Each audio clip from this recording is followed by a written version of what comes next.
I think there are two challenges in the water world.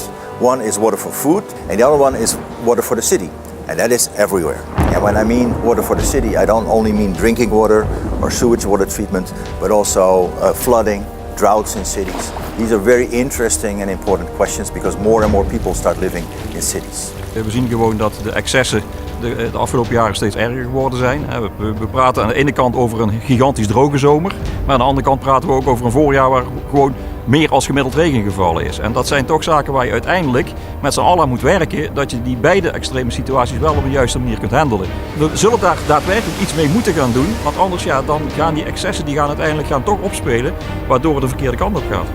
I come from a metropolitan city back in India where urban flooding is a weekly thing. I mean, every day you go out, you don't go to school, you don't go to work just because it is flooding on the streets. It really affects people's lives.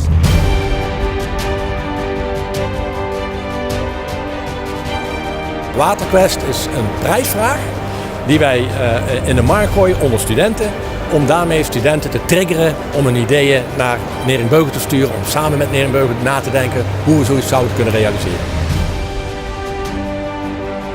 I realize that it is a common problem and it needs a solution, and this competition, I think it is addressing that, making students, young students, to think out of the box and come up with innovative ideas is amazing, I think. I would really advise all participants to think big, think out of the box, and don't worry about things like finances or permits or things like that. Just give us the idea. Het is veel mooier om met iets futuristischers te komen waar je van denkt van, nou, daar heeft absoluut helemaal nog niemand bij stilgestaan. Maar dat zou uiteindelijk misschien wel eens het echte oplossing kunnen zijn voor de problematiek zoals die steeds meer op ons afkomt.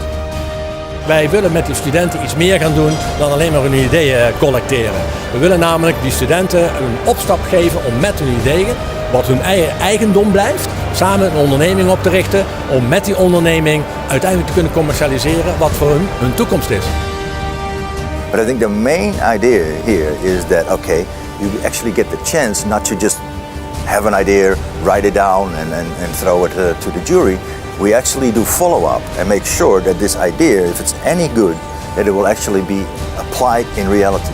Het ideaalbeeld is dat we niet meer bang moeten zijn dat bepaalde bebouwde gebieden niet meer zandzakken voor die deur hoeven te zetten. En daar wil ik oplossingen voor hebben. En dat gaat gebeuren en die oplossingen gaan er ook echt komen, zeker weten.